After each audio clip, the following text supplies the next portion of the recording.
1 Samuel, el capítulo 10, dice así. Tomando entonces Samuel una redoma de aceite, la derramó sobre su cabeza, es decir, sobre la cabeza de Saúl, y le besó, y le dijo: ¿No te ha ungido Jehová por príncipe sobre tu pueblo Israel? Hoy, después de que te hayas apartado de mí, hallarás 2 hombres junto al sepulcro de Raquel, en el territorio de Benjamín, en Selsa, los cuales te dirán: las asnas que habían ido a buscarla se han hallado. Tu padre ha dejado ya de inquietarse por las asnas y está afligido por vosotros, diciendo: ¿qué haré acerca de mi hijo? Y luego que de allí sigas más adelante y llegues a la encina de Tabor, te saldrán al encuentro 3 hombres que suben a Dios en Betel, llevando uno 3 cabritos, otro 3 tortas de pan, y el tercero una vasija de vino, los cuales, luego que te hayan saludado, te darán 2 panes, los que tomarás de mano de ellos. Después de esto, llegarás al collado de Dios, donde está la guarnición de los filisteos. Y cuando entres allá en la ciudad, encontrarás una compañía de profetas que descienden del lugar alto, y delante de ellos salterio, pandero, flauta y arpa, y ellos profetizando. Entonces el Espíritu de Jehová vendrá sobre ti con poder, y profetizarás con ellos, y serás mudado en otro hombre. En cuanto te haya sucedido estas señales, haz lo que te viniere la mano, porque Dios está contigo. Luego bajarás delante de mí a Gilgal. Entonces descenderé yo a ti para ofrecer holocaustos y sacrificar ofrendas de paz. Espera 7 días hasta que yo venga a ti y te enseñe lo que has de hacer. Aconteció luego que al volver él la espalda para apartarse de Samuel, le mudó Dios su corazón. Y todas estas señales acontecieron en aquel día. Y cuando llegaron allá al collado, he aquí la compañía de los profetas que venía a encontrarse con él. Y el Espíritu de Dios vino sobre él con poder y profetizó entre ellos. Y aconteció que cuando todos los que le conocían antes vieron que profetizaba con los profetas, el pueblo decía el uno al otro: ¿qué le ha sucedido al hijo de Cis? ¿Saúl también entre los profetas? Y alguno de allí respondió diciendo: ¿y quién es el padre de ellos? Por esta causa se hizo proverbio: ¿también Saúl entre los profetas? Y cesó de profetizar y llegó al lugar alto. Un tío de Saúl dijo a él y a su criado: ¿a dónde fuisteis? Y él respondió: a buscar las asnas. Y como vimos que no parecían, fuimos a Samuel. Dijo el tío de Saúl: yo te ruego me declares qué os dijo Samuel. Y Saúl respondió a su tío: nos declaró expresamente que las asnas habían sido halladas. Mas del asunto del reino de que Samuel le había hablado, no le descubrió nada. Después Samuel convocó al pueblo delante de Jehová en Mizpa, y dijo a los hijos de Israel: así ha dicho Jehová, el Dios de Israel: yo saqué a Israel de Egipto, y os libré de la mano de los egipcios y de mano de todos los reinos que os afligieron. Pero vosotros habéis desechado hoy a vuestro Dios, que os guarda de todas vuestras aflicciones y angustias. Y habéis dicho: no, sino pon rey sobre nosotros. Ahora pues presentaos delante de Jehová por vuestras tribus y por vuestros millares. Y haciendo Samuel que se acercasen todas las tribus de Israel, fue tomada la tribu de Benjamín. E hizo llamar la tribu de Benjamín por sus familias, y fue tomada la familia de Matri. Y de ella fue tomado Saúl, hijo de Cis. Y le buscaron, pero no fue hallado. Preguntaron pues otra vez a Jehová si aún no había venido allí aquel varón. Respondió Jehová: he aquí que él está escondido entre el bagaje. Entonces corrieron y lo trajeron de allí, y puesto en medio del pueblo, desde los hombros arriba, era más alto que todo el pueblo. Y Samuel dijo a todo el pueblo: ¿habéis visto el que ha elegido a Jehová, que no es semejante a él en todo el pueblo? Entonces el pueblo clamó con alegría diciendo: ¡viva el rey! Samuel recitó luego al pueblo las leyes del reino, y las escribió en un libro, el cual guardó delante de Jehová. Y envió Samuel a todo el pueblo, cada uno a su casa. Saúl también se fue a su casa en Gaba, y fueron con él los hombres de guerra, cuyos corazones Dios había tocado. Pero algunos perversos dijeron: ¿cómo nos ha de salvar este? Y le tuvieron en poco, y no le trajeron presente, mas él disimuló. Los teólogos y los expertos debaten mucho sobre la salvación de Saúl. Hay unos que creen que Saúl fue salvo, que él estará en el cielo, pero hay otros que creen que él no fue salvo, que está en el infierno de hecho. Por supuesto, Dios es el único que sabe. Dios es el único que sabe si Saúl fue salvo. Pero aquí en este pasaje nos encontramos con algo de evidencia que Saúl sí fue salvo. Continuando con nuestros estudios del Antiguo Testamento, ahora nos toca estudiar 1 Samuel capítulo 10. pasaje que leímos. Ya estudiamos el capítulo 8, comenzamos de hecho nuestro estudio en el capítulo 8, donde se nos explica que Israel pidió un rey. Antes no tenían rey, ellos tenían jueces, tenían profetas, y por supuesto tenía a Dios como líder. Pero en 1 Samuel capítulo 8 nos dice que Israel quiere un rey, ellos quieren ser como las demás naciones. Y eso es lo que dicen, queremos ser como las demás naciones, queremos un rey. Dios por supuesto les advirtió que les iría mal si tenían un rey, pero ellos insistieron en su petición. En el capítulo 9 estudiamos cómo es que Dios en su providencia perfecta reveló a Samuel quién sería ese primer rey de Israel. Saúl, hijo de Cis, de la tribu de Benjamín. Ahora, si no estuvo con nosotros en esos estudios, le recomiendo mucho que lea esos capítulos esa tarde. Y si puede, de hecho, que lea desde el primer capítulo de 1 Samuel, para que entiendan las lecciones y entiendan el drama que nos encontramos en esta historia. Este pasaje de 1 Samuel 10 lo podemos dividir en 3 escenas. En la primera escena nos encontramos a Samuel ungiendo a Saúl como el primer rey. Lo hace en privado, como vamos a ver. En esa escena también vemos que Samuel le profetiza a Saúl de 3 señales, 3 incidentes que le sucederán para confirmarle que Dios lo había elegido como rey de Israel. En la segunda escena, Saúl sale de delante de Samuel, Dios le muda el corazón, Dios le cambia el corazón a Saúl, se cumplen las señales que le había dicho Samuel, y Saúl se encuentra con un tío. De eso se trata la segunda escena. En la tercera escena nos encontramos que Samuel convoca al pueblo para presentarles a Saúl como el primer rey. Al terminar eso, los despide. Saúl se va a su casa acompañado de unos soldados que aprobaron de él, pero también se nos cuenta de unos perversos, esa es la palabra que usa la Biblia, unos perversos, unos malos que se burlaron de él. Muy bien, leamos y comentemos sobre lo que pasa en la primera escena. La primera escena está del versículo 1 al versículo 8. Sigan con sus vistas. Tomando entonces Samuel una redoma de aceite, la derramó sobre su cabeza y lo besó y le dijo: ¿no te ha ungido Jehová por príncipe sobre su pueblo Israel? Hoy, después que te hayas apartado de mí, hallarás a 2 hombres junto al sepulcro de Raquel en el territorio de Benjamín, en Selsa, los cuales te dirán: las asnas que habías ido a buscar se han hallado. Tu padre ha dejado ya de inquietarse por las asnas y está afligido por vosotros, diciendo: ¿qué haré acerca de mi hijo? Y luego que de ahí sigas más adelante y llegas a la encina de Tabor, te saldrán al encuentro 3 hombres que suben a Dios en Betel, llevando uno 3 cabritos, otro 3 tortas de pan, y el tercero una vasija de vino, los cuales luego que te hayas saludado, te darán 2 panes, los que tomarás de mano de ellos. Después de esto llegarás al collado de Dios, donde está la guarnición de los filisteos. Y cuando entres allá en la ciudad encontrarás una compañía de profetas que descienden del lugar alto. Y delante de ellos salterio, pandero, flauta y arpa, y ellos profetizando. Entonces el Espíritu de Jehová vendrá sobre ti con poder, y profetizarás con ellos, y serás mudado en otro hombre.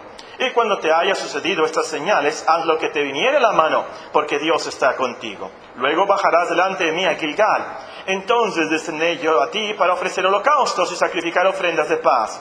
Espera 7 días hasta que yo venga a ti y te enseñe lo que has de hacer. Esa es la primera escena. Ahora, Dios mediante el próximo domingo, creo que es 1 de julio, ¿verdad? Elegiremos al que será el nuevo presidente de México. El 1 de diciembre oficialmente le pondrán la banda presidencial, lo cual simboliza, por supuesto, que toma posesión como presidente de México. Creo que estoy en lo correcto, ¿verdad? 1 de diciembre es la fecha. Pero en los tiempos del Antiguo Testamento no hacían eso, no ponían una banda presidencial. En los tiempos del Antiguo Testamento se ungía a los reyes. El aceite derramado simbolizaba el aceite del Espíritu Santo, el ungimiento del Espíritu Santo. Ahora, como ya lo hemos visto, en ese tiempo no tan solamente se ungía a los reyes, también se ungía a los profetas y se ungía a los sacerdotes. Por eso, al Señor se le llama Cristo. Cristo en griego significa ungido. En hebreo la palabra es Mesías. Entonces, y esto es muy, muy importante, el Señor fue el ungido de Dios por excelencia. El Señor, todos los sacerdotes y los profetas y los reyes representaban, profetizaban, tipificaban acerca de Cristo, el ungido de ungidos que vendría. Cristo que sería ungido como nuestro sacerdote, Cristo que sería ungido por supuesto como nuestro profeta y Cristo que sería ungido como nuestro gran rey. Y por eso, por el gran ungido que venía, el ungido de ese tiempo, fuese a quien fuese, era un hombre súper importante, sacrosanto. Era el elegido de Dios, el ungido que representaba al Cristo de Cristos. Era un pecado muy grave. Era algo lo más grave, atentar contra el ungido de Dios. Es por eso que David tiene mucho miedo, se turba, dice la Escritura, cuando corta el vestido de Saúl. ¿Se acuerdan de esa historia? Vamos a 1 Samuel 24, se la voy a leer rápidamente para los que no la conocen. 1 Samuel, el capítulo 24, nos dice la palabra de Dios. Cuando Saúl volvió de perseguir a los filisteos, le dieron aviso diciendo, «He aquí David está en el desierto de Engadi». Y tomando Saúl 3,000 hombres, escogidos de todo Israel, fue en busca de David y sus hombres por las cumbres de los peñascos de las cabras monteses. Y cuando llegó a un redil de ovejas en el camino, donde había una cueva, entró Saúl en ella para cubrir sus pies. Y David y sus hombres estaban sentados en los rincones de la cueva. Entonces los hombres de David le dijeron, «He aquí el día que te dijo Jehová, he aquí que entregó a tu enemigo en tu mano, y harás con él como te pareciere». Y se levantó David, y calladamente cortó la orilla del manto de Saúl. Después de esto, se turbó el corazón de David, porque había cortado la orilla del manto de Saúl, y dijo a sus hombres, Jehová me guarde de hacer tal cosa contra mi Señor, el ungido de Jehová, que yo extienda mi mano contra él, porque él es el ungido de Jehová. Así reprimió David a sus hombres con palabras y no les permitió que se levantasen contra Saúl. Y Saúl, saliendo de la cueva, siguió su camino. También David se levantó y después, saliendo de la cueva, dio voces detrás de Saúl diciendo, «Mi señor el rey». Y cuando Saúl miró hacia atrás, David inclinó su rostro a tierra e hizo reverencia. Y dijo David a Saúl, «¿Por qué oyes las palabras de los que te dicen, mira que David procura tu mal? He aquí que han visto hoy tus ojos cómo Jehová te ha puesto hoy en mis manos en la cueva. Y me dijeron que te matase, pero te perdoné, porque dije, no extenderé mi mano contra mi Señor, porque es el ungido de Jehová». El Cristo de Jehová, literalmente el Mesías de Jehová. El que Dios había elegido para ser el gran rey. El que Dios había elegido tipificando al que vendría como rey de reyes. Ahora, hay otra cosa aquí que nosotros no hacemos. Cuando se le ponga la banda presidencial a la persona que será presidente, no le van a dar un beso. Aquí Samuel le dio un beso, nos dice en 1 Samuel capítulo 10, le dio un beso a Saúl. Ese beso, como era costumbre en ese tiempo, se daba en honor, en reverencia, como el ungido de Jehová. Es así como entendemos, no sé si ustedes han notado el Salmo 2. En el Salmo 2 nos dicen los primeros versículos, cómo es que la gente, dice la gente consulta unido contra Dios y contra su ungido. Y luego al final, y podemos leer ahí el Salmo, la gente consulta, los príncipes consultarán unidos contra Dios y contra su Cristo. Y luego al final de ese Salmo, el Salmo 2, en nuestra Biblia dice, honrad al Hijo. Literalmente allí dice, besad al Hijo, bienaventurados todos los que confían en Él. Es lo que nos dice el versículo ahí al final del Salmo 2. Y es lo mismo aquí, ese beso era de honra, de reverencia, como homenaje a Saúl. Ahora, volviendo a nuestra historia. Saúl, por supuesto, ha quedado sembrado, está incrédulo. Ahora, ustedes imagínense, un día antes, él está buscando unas burras, andaba de vaquero, buscando por toda Benjamín, por todo el territorio, buscando unas asnas, unas burras que se habían perdido de su padre. Otro día, al siguiente día, es ungido como el primer rey de Israel. Increíble. Eso era algo tremendo, esto era un milagro, no lo podía creer.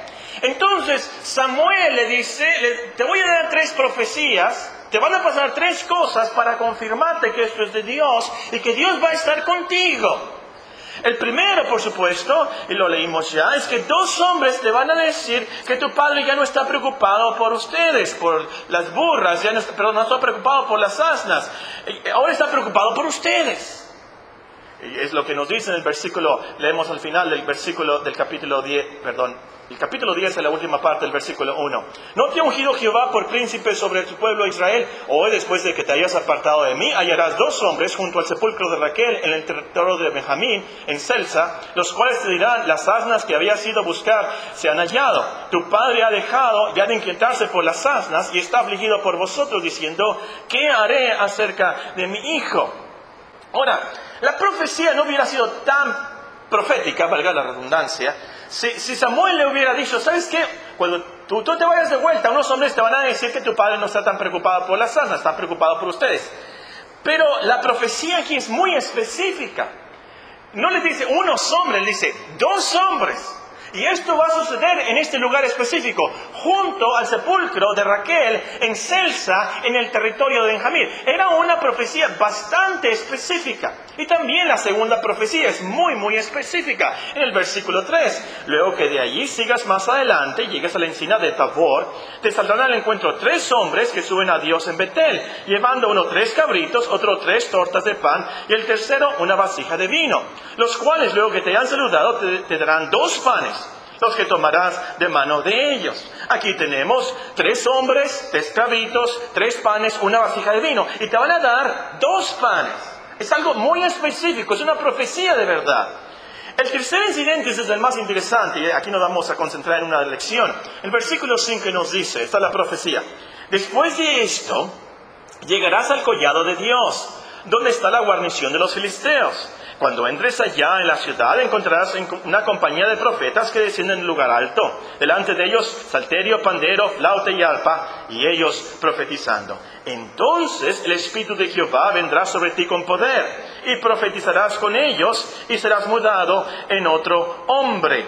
Y cuando te haya sucedido estas señales, haz lo que te viniera a la mano, porque Dios está contigo. Luego bajarás delante de mí a Gilgal. Entonces descendré yo para ofrecer holocaustos y sacrificar ofrendas de paz. Espera 7 días hasta que yo venga a ti y te enseñe lo que ha de acontecer. Noten que Samuel, por cierto, menciona la guarnición de los filisteos. Eso era como una fortaleza. Era como un cuartel militar. Pero de los filisteos en medio de Israel, como que le da un hint, una pista de lo que sería su trabajo en el futuro. Tienes que deshacerte del yugo de estos filisteos. Y lo hace después, por supuesto, en la historia es cuando David va y Goliat, ¿se acuerdan? Era de los filisteos. Bueno, eso lo vamos a estudiar después, Dios mediante. También algo muy importante que hay que notar aquí, que se menciona la obra del Espíritu Santo. Dice, vendrá sobre ti con poder. Hay algunos que creen que el Espíritu Santo no existía en el Antiguo Testamento. Obviamente que el Espíritu Santo sí existía en el Antiguo Testamento.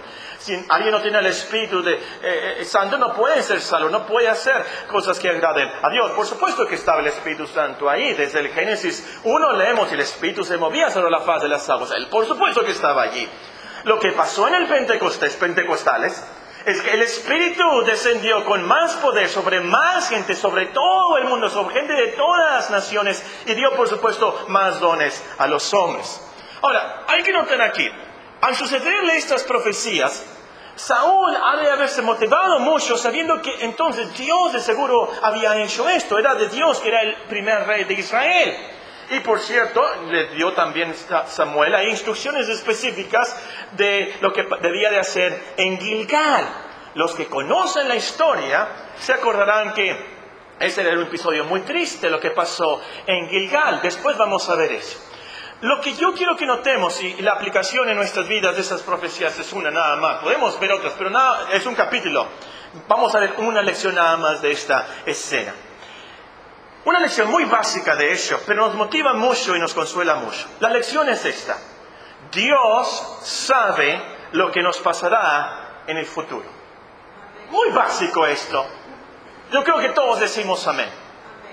Pero ¿de cuánta motivación y qué gran consolación es esto?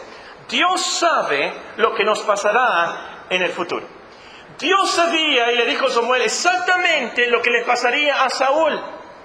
Exactamente. Lugares específicos, personas específicas, las cosas que traían. Exactamente. Dios sabía, por supuesto, porque Él lo sabe todo. Él es omnisciente, por supuesto. Pero también porque Dios predestina todo. Él decretó que así sucediera y sucedió así. Como dice San Pablo, habiendo sido predestinados conforme al propósito del que hace todas las cosas, según el designio de su voluntad, a fin de que seamos para la alabanza de su gloria. Esta lección es teológica, sí, yo sé, es difícil entender la predestinación. ¿Cómo es posible que Dios predestine todas las cosas y nosotros somos responsables y todo sucede lo que Él quiere que suceda? Es difícil para nuestro cerebro tan pequeño. Por supuesto, Dios es infinito y trascendente y más sabio y omnisciente. A veces no lo entendemos, pero es bíblico y es cierto que Dios le dijo a Saúl lo que le iba a pasar exactamente, porque Él lo sabía y Él lo había predestinado. Pero el punto es, hermanos, Dios sabe lo que te va a pasar mañana. ¿Sí o no? Dios sabe lo que te va a pasar pasado mañana. Y el día después de pasado mañana. Y así hasta el final de tu vida. Dios lo sabe de seguro. Dios sabe qué personas verás mañana. ¿Sí o no? Claro que sí. Dios sabe qué trabajo tendrás o no tendrás mañana. Claro que sí. Dios sabe cómo te tratará en la escuela en septiembre. ¿Sí o no? Claro que sí. Él sabe lo que pasará en Gilgal en tu vida. ¿Qué pasará con esa tentación? Él sabe exactamente si vas a fallar o no. Él lo sabe. No hay sorpresas para Dios. Ninguna sorpresa hay para Dios. Entonces, esto nos debe de motivar mucho. ¿Por qué? Si algo triste, si algo trágico te pasó ayer, o antier, o hace años, Dios lo sabía. Claro que sí. Dios lo controló y lo guió para su plan perfecto, para que tu vida le diera gloria y honra. Y al final vas a ver, ahorita no lo entendemos, pero al final vas a ver cómo eso era lo mejor para ti en tu propia vida. Si en el futuro, eso es en el pasado, si en el futuro, mañana o pasado, sufres un accidente o algo muy difícil, una enfermedad, Dios lo sabe. Y porque Él es fiel, no os dejará ser tentados más de lo que podéis resistir, sino que dará también juntamente con la tentación la salida, para que podáis soportar. Y se los leo en el original ese versículo. Porque Dios es fiel y no os dejará ser probados más de lo que podéis resistir, sino que dará también juntamente con la prueba la salida, para que podáis resistir. Dios sabe todas las cosas que nos suceden en la vida. Las cosas buenas, por supuesto, y las cosas malas también. Lo que llamamos suerte, lo que llamamos coincidencia, lo que llamamos accidente o las consecuencias. Él atará todos los cabos. Hará que caminemos por la calle que debemos de caminar, que veamos la gente que debemos de ver, hagamos lo que debemos de hacer, de tal manera que al final seamos más como Cristo. De tal manera que al final le demos toda la gloria a Él. San Pablo nos enseña de esto cuando dice en este famoso versículo de Romanos: sabemos que los que aman a Dios, todas las cosas cooperan para bien. Esto es, para los que son llamados conforme a su propósito. Porque a los que de antemano amó, también los predestinó a ser hechos conformes a la imagen de su Hijo. Porque de Él, por Él y para Él son todas las cosas. A Él sea la gloria para siempre. Amén. Eso nos enseña la primera escena. La segunda escena de nuestra historia comienza en el versículo 9. Aconteció luego que al volver la espalda, hablando de Saúl por supuesto, para apartarse de Samuel, le mudó Dios su corazón. Y todas estas señales acontecieron en aquel día. Y luego nos dice, y cuando llegaron allá al collado, he aquí la compañía de los profetas que venían a encontrarse con él. Y el Espíritu de Dios vino sobre él con poder y profetizó entre ellos. Y aconteció que cuando todos los que le conocían antes vieron que profetizaba con los profetas, el pueblo decía el uno al otro, ¿qué le ha sucedido al hijo de Cis? ¿Saúl también entre los profetas? Y alguno de allí respondió diciendo, ¿y quién es el padre de ellos? Porque esta causa se hizo proverbio, también Saúl entre los profetas. Y cesó de profetizar y llegó al lugar alto. Un tío de Saúl dijo a él y a su criado, ¿a dónde fuisteis? Y él respondió, a buscar las asnas. Y como vimos que no parecían, fuimos a Saúl. Dijo el tío de Saúl, yo te ruego que me declares qué os dijo Samuel. Y Saúl respondió a su tío, nos declaró expresamente que las asnas han sido halladas, mas del asunto del reino de que Samuel le había hablado, no le descubrió nada. Todo sucedió como se le había profetizado. Cada incidente, Dios lo cambió, Dios mudó su corazón. Los hombres le dijeron que su padre no estaba preocupado por las asnas, estaba preocupado por ellos. Los que iban a Betel le dieron los 2 panes y él profetizó con los profetas. Bueno, esta profecía, por cierto, era algo muy especial. No era que estaban predicando o cantando nada más. Los eruditos nos dicen que era algo así como que entraron en éxtasis, en un trance místico. Y es por eso que fue algo anormal, algo supernatural. La gente se sorprendió y se volvió un dicho esto de lo que había pasado. Cuando alguien hacía algo que nunca había hecho antes, decían también Saúl entre los profetas. Era un proverbio de ellos en ese tiempo entonces. Y lo del tío, aquí probablemente el tío llamado Ner, N-E-R. Yo creo que el tío sospechó algo. Se me hace que el tío dijo, algo pasó con Samuel. Esto es espectacular, esto es fenómeno, esto es un milagro lo que está pasando aquí. Algo pasó. Y por eso le preguntó a Samuel, ¿qué le dijo Samuel? ¿Qué había pasado?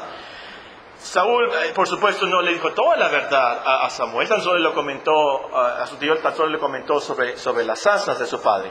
Y de esta escena quiero recalcar esta lección. Muy básica, pero también de mucha consolación. Dios puede cambiar nuestro corazón. Dios puede cambiar nuestro corazón. En el versículo 6 leemos, entonces el Espíritu de Jehová vendrá sobre ti con poder y profetizarás con ellos y serás mudado en otro hombre. Versículo 9, aconteció luego que al volver él la espalda para apartarse de Samuel, le mudó Dios su corazón. Le mudó Dios su corazón. El corazón, por supuesto, no es el órgano biológico que late muchas veces. No. El corazón es lo que dirige nuestras emociones, lo que dirige nuestras decisiones, lo que dirige nuestros pensamientos. Es por eso que Salomón dice en Proverbios, del corazón mana la vida. En términos modernos pudiéramos decir que es la computadora central que maneja todas las actividades, todo lo que hacemos, todo lo que pensamos, todo lo que deseamos en nuestras vidas. Entonces la lección es básica, pero es cierto. Dios puede cambiar nuestro corazón y eso significa que Dios puede cambiar nuestras vidas. Dios puede cambiar la forma en que pensamos, qué es lo que queremos, nuestra visión de la vida, cómo pensamos, nuestros propósitos, nuestros anhelos. Y es así, cuando Dios muda nuestro corazón, que somos otros hombres, somos otras mujeres, somos criaturas nuevas, como dice el apóstol. Porque Dios nos cambia la mente, nos da esperanza, una esperanza viva del futuro, nos da fe, arrepentimiento, propósitos nuevos, una nueva voluntad, una visión de la vida totalmente diferente. Explicando el pacto nuevo, en Ezequiel Dios nos promete, os daré un corazón nuevo, pondré espíritu nuevo dentro de vosotros. Quitaré de vuestra carne el corazón de piedra y os daré un corazón de carne y pondré dentro de vosotros mi espíritu y haré que andéis en mis estatutos y guardéis mis preceptos y lo pongáis por obra. Y esto, hermanos, no surge.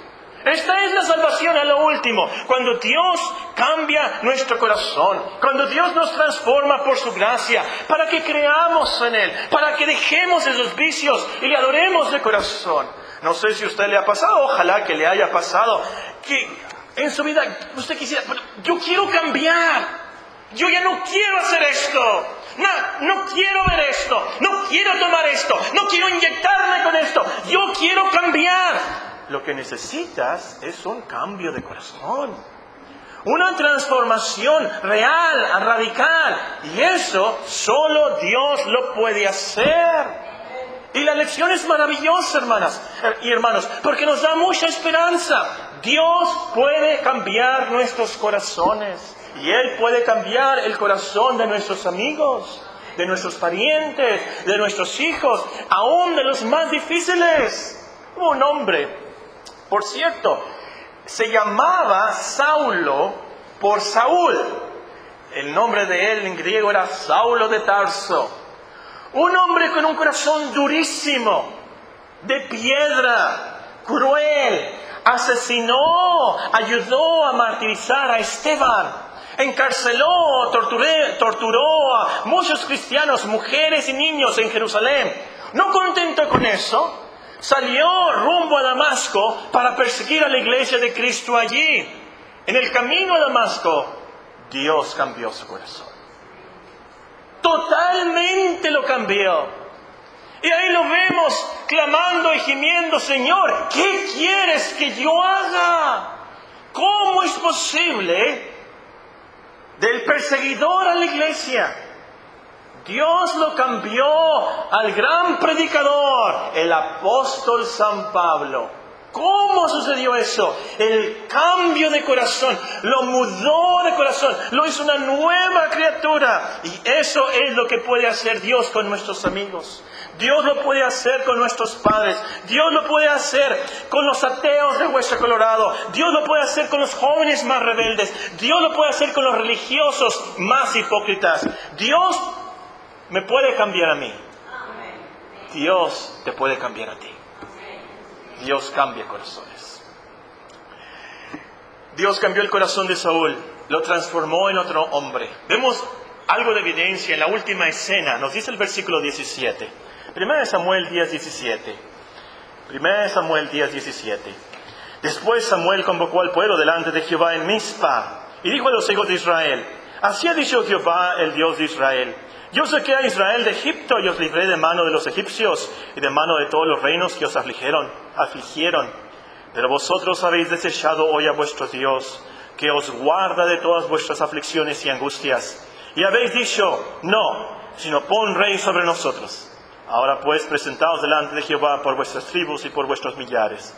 Y haciendo Samuel que se acercasen todas las tribus de Israel, fue tomada la tribu de Benjamín. E hizo llegar a la tribu de Benjamín por sus familias. Fue tomada la familia de Matri, y de ella fue tomado Saúl, hijo de Cis. Y le buscaron, pero no fue hallado. Preguntaron pues otra vez a Jehová si aún no había venido allí aquel varón. Respondió Jehová: He aquí que él está escondido entre el bagaje. Entonces corrieron y lo trajeron de allí. Y puesto en medio del pueblo, desde los hombros arriba, era más alto que todo el pueblo. Y Samuel dijo a todo el pueblo: ¿Habéis visto al que ha elegido Jehová, que no hay semejante a él en todo el pueblo? Entonces el pueblo clamó con alegría diciendo: ¡Vive el rey! Samuel recitó luego al pueblo las leyes del reino y las escribió en un libro, el cual guardó delante de Jehová. Y envió Samuel a todo el pueblo, a cada uno a su casa. Saúl también se fue a su casa en Gaba, y fueron con él los hombres de guerra cuyos corazones Dios había tocado. Pero algunos perversos dijeron: ¿Cómo nos ha de salvar este? Y le tuvieron en poco, y no le trajeron presente, mas él disimuló. Ahora leemos que antes de presentarles al rey, Samuel una vez más les recuerda que al querer un rey como las demás naciones, ellos lo que han hecho es desechar a Dios. Un Dios que les ha ayudado, los ha guardado, los ha cuidado desde que salieron de Egipto. Pero ellos insistieron, tercos. Samuel entonces les presenta al nuevo rey. Nos podemos imaginar la emoción. Acuérdense, nunca habían tenido un rey. Nos podemos imaginar la alegría, la emoción, la expectación. ¿Existe esa palabra en español? Expectación. Ustedes saben de qué estoy hablando. ¿Qué va a pasar? ¿Verdad? ¿Quién va a ser? ¿De qué tribu? ¿Seré yo? ¿De qué tribu va a ser? ¿Será un pariente? ¿Me va a dar el trabajo? ¿Me va a mandar de general? ¿Me va a hacer una criada? ¿Quién será el rey? ¿Quién va a ser? Entonces Samuel llama a las 12 tribus. de esas 12 tribus va a salir el rey. Escoge a una tribu de las 12, la tribu de Benjamín. De la tribu de Benjamín escoges las familias. De esas familias escoge a la familia de Matri. De esa familia del linaje de Matri está Cis. Y de Cis, Benjamín. Benjamín es el rey. ¿Dónde está? No estaba. No estaba el rey. Como un anticlímax. ¿Y qué pasó? ¿Dónde está Saúl? Él no sabe. Yo soy. Mírenme a mí. Miren qué guapo soy. Miren qué alto soy. Más que ustedes. Miren, yo soy muy inteligente. Claro, por supuesto que yo era el elegido. No, él se escondió. Y vemos aquí algo de su modestia y de su humildad. Él se fue y ya sabía lo que iba a pasar, por supuesto. Ya sabía. Samuel le había dicho, Samuel lo había ungido, se habían cumplido las profecías. Él seguro sabía, pues voy a ser yo. Pero él no hace eso. Él se va y se esconde con mucha modestia y con mucha humildad entre el bagaje, las maletas y los carruajes y todo lo que habían llegado ahí de viaje, todas las tribus. Lo podemos imaginar ahí acuchillado, ¿verdad? Entre las maletas, no me vayan a encontrar aquí. Por supuesto, nadie se puede esconder de Dios. ¿A dónde miré de tu presencia? Dice el salmista. Dios le dijo, está escondido entre el bagaje. Y llega Saúl, más alto que todos. ¿Por qué? ¿Por qué seguía escondido? Su corazón había sido mudado, cambió. Vemos aquí ahora un hombre humilde, con mucha modestia. Al final, Samuel despide a la gente. Todos van a volver a su casa. ¿Qué hace Saúl? Espérense. Necesito un palacio. Quiero una casa en los lagos de Mizpa. No, él no hace eso. Él vuelve a su casa a trabajar. Humildad. Y por cierto, vean el versículo 26. Confirma la lección que acabamos de ver, que Dios cambia el corazón. Versículo 26. Envió Samuel a todo el pueblo, cada uno a su casa. Saúl también se fue a su casa en Gaba. Y fueron con él los hombres de guerra. Léanlo en voz alta, por favor. Los hombres de guerra cuyos corazones Dios había tocado. Esos hombres fueron porque Dios les tocó el corazón. Hay un proverbio, Salomón escribió, como canales de agua es el corazón del rey en la mano del Señor. Él lo dirige donde le place.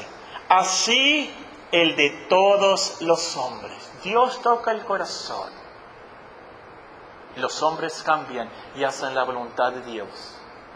Estaba leyendo los Salmos. Él tocó el corazón de los enemigos de Israel para que los atacaran. Dios hace su voluntad, tocando aquí el corazón acá, tocando el corazón allá. Y esto es muy práctico también. A lo último, Dios hace su voluntad, por supuesto. No hay nadie que le diga, tú no puedes hacer esto. No hay nadie que le diga, yo tengo mi libre albedrío. Yo hago mi voluntad. No, porque Dios cambia el corazón. Y voluntariamente nosotros cumplimos el propósito de Dios. Entonces, como creyente, como cristiano, como discípulo del Señor, eso te debe dar mucha tranquilidad y mucha esperanza. Si Dios quiere que te den un trabajo, Dios va a tocar el corazón de las personas para que te den el trabajo. Si Dios quiere que estés en cierta escuela, Dios va a tocar el corazón de los profesores, los maestros, los que pusieron el examen, de tal manera que entres a esa escuela. Si Dios quiere que te cases con esa muchacha, Dios va a tocar su corazón para que cambie de decisión. Si Dios quiere que alguien te venda o que te compre algo, Dios toca el corazón de esas personas. Ahora, entre más grande sea tu Dios, entre más soberano, y entre más entiendas que Dios decide todas las cosas y cambia corazones y muda y toca corazones, más paz vas a tener. Si tienes un Dios chiquito que no puede contra el diablo, que no puede contra los corazones de los hombres, entonces vas a sufrir mucho y te vas a estar en gran depresión el resto de tu vida. Pero si tienes un Dios bíblico, grande, trascendente, que puede mudar corazones y tocar a cualquier persona, a Saúl de Tarso, al Torquemada de la Inquisición de ese tiempo, si Dios puede cambiar corazones y tocar personas así, puedes vivir muy calmada como madre. Después de haber orado hincada por tu hijo allí, llorando por tu hijo, Dios puede cambiar corazones. Él cumplirá su propósito. Después de estar hincada ahí, por ese primo, por ese amigo, por ese esposo, ahí ustedes en la línea, puedes levantarte sabiendo, Dios puede hacer esto. Él puede. Yo sé que Él puede. Entonces, no te dan el trabajo. No entras a la escuela. La muchacha te dice, no. ¿Que no entiendes? No. Tú te vas con mucha tranquilidad, con mucha paz. ¿Por qué? Porque tú sabes, es Dios. Es Dios quien me ha dicho, esta puerta no. Hay una Abigail mejor. Hay una muchacha mejor para ti. Hay un trabajo mejor para ti. Hay una escuela mejor para ti. Hay un lugar mejor para ti en la vida. Te voy a guiar a eso. Tú persevera. Tú sigue. A lo último, por supuesto, vamos a ver el plan perfecto de Dios y vamos a entender. Para nosotros muchas veces es un dilema. ¿Cómo es posible? Dios debería de hacer esto y esto y esto y esto otro. Al final vamos a entender, con razón pasó así. Con razón fui a esa escuela. Con razón se tardó tanto Dios en contestar esta oración. Dios tiene un plan perfecto para hacer su voluntad. Bueno, en el último versículo nos encontramos también algo de evidencia de su modestia y de su humildad de Saúl. Nos dice el último versículo, 1 Samuel 10:27. Pero algunos perversos dijeron, ¿cómo nos han de salvar este? Y le tuvieron en poco y no le trajeron presente. Mas él los mandó a matar. La leí mal, ¿verdad? Mas él disimuló. Como si no los hubiera oído. Como si no le hubieran molestado. Como si no hubieran pecado contra él porque no le llevaron el presente, el regalo acostumbrado al elegir un rey. Él tenía el amor de 1 Corintios 13. Ese amor que no busca lo suyo, no se irrita, no guarda rencor. La lección que quiero recalcar de esta escena está en las palabras de Samuel en el versículo 19. Vosotros habéis desechado hoy a vuestro Dios, que os guarda de todas vuestras aflicciones y angustias. La lección muy básica, pero qué motivadora. Dios nos guarda de todas nuestras aflicciones y angustias. O como dice otra versión, Dios nos libra de todas nuestras aflicciones y angustias. 4 puntos breves y termino. Los que predican pueden aquí extenderse en los puntos, se los doy gratis. En primer lugar, Dios nos libra de todas nuestras aflicciones y todas nuestras angustias, haciéndolas para que cooperen para nuestro bien. Ya leímos Romanos 8:28, vale la pena leerlo y memorizarlo. Y sabemos que a los que aman a Dios, todas las cosas les ayudan a bien. Esto es, a los que conforme a su propósito son llamados. En segundo lugar, Dios nos libra de todas nuestras aflicciones y angustias, no permitiendo que destruyan nuestra fe, sino que la purifiquen y la fortalezcan. El Señor le avisó a Pedro de una gran tribulación por la cual iba a pasar. ¡Qué angustia tan grande! El diablo te ha pedido para zarandearte, pero yo he rogado por ti, para que tu fe no falte. Y su fe no faltó. Años después él escribió estas palabras a unos cristianos que sufrían persecución. Ustedes son guardados por el poder de Dios mediante la fe, para alcanzar la salvación que está preparada para ser manifestada en el tiempo postrero, en lo cual vosotros os alegráis, aunque ahora por un poco de tiempo, si es necesario, tengáis que ser afligidos en diversas pruebas, para que sometida a prueba vuestra fe, mucho más preciosa que el oro, el cual aunque perecedero se prueba con fuego, sea hallada en alabanza, gloria y honra, cuando sea manifestado Jesucristo, a quien amáis sin haberle visto, en quien creyendo, aunque ahora no lo veáis, os alegráis con gozo inefable y glorioso, obteniendo el fin de vuestra fe, que es la salvación de vuestras almas. Dios nos guarda de esas angustias, Dios nos guarda de esas aflicciones, protegiendo y purificando nuestra fe. En penúltimo lugar, Dios nos libra de todas nuestras aflicciones y angustias, estando con nosotros para darnos de su gracia. Salmo 23, el más famoso creo yo y preferido de muchos de nosotros. David dice: aunque ande en valle de sombra de muerte, no temeré mal alguno, porque tú estarás conmigo. Tu vara y tu cayado me infundirán aliento, como dice el apóstol San Pablo en el Nuevo Testamento. Y para que la grandeza de las revelaciones no me exaltasen desmedidamente, me fue dado un aguijón en mi carne, un mensajero de Satanás que me abofetee, para que no me enaltezca sobremanera. Respecto a lo cual 3 veces he rogado al Señor que lo quite de mí. Señor, quita de mí esto, quita de mí esta angustia, esta aflicción. Pero Él me ha dicho: bástate mi gracia, porque mi poder se perfecciona en la debilidad. Por tanto, de buena gana me gloriaré más bien en mis debilidades, para que repose sobre mí el poder de Cristo. Por lo cual, por amor a Cristo, me gozo en las debilidades, en afrentas, en necesidades, en persecuciones, en angustias. Porque cuando soy débil, entonces soy fuerte. ¿Por qué? Porque el Señor nos guarda. En último lugar, Dios nos guarda, Dios nos libra de todas nuestras angustias, glorificándonos al final. Después de Romanos 8:28 tenemos estas palabras: a los que predestinó, a estos también llamó. A los que llamó, a estos también justificó. Y a los que justificó, a estos también glorificó. Por eso el apóstol San Pablo puede escribir al final de sus vidas: el Señor me librará de toda obra mala y me preservará para su reino celestial. A Él sea la gloria por los siglos de los siglos. Amén. Amén. Como creyente esta mañana quiero que salgas pensando en estas lecciones. Dios sabe lo que nos pasará en el futuro. Dios puede cambiar nuestro corazón. Dios nos guarda de todas nuestras aflicciones y angustias. Vive estas lecciones, hermano. Vive estas lecciones, hermana. Aplícalas a tu vida. Vive con más paz, con más gozo, más esperanza. Fe en esta gran promesa de Dios. Dios sabe lo que nos pasará en el futuro. Dios puede cambiar nuestro corazón.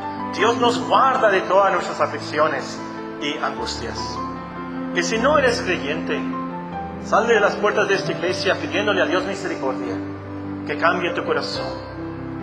Arrepiéntete de tus pecados y acércate a Dios, y Él se acercará a ti, y así vivirás para su gloria.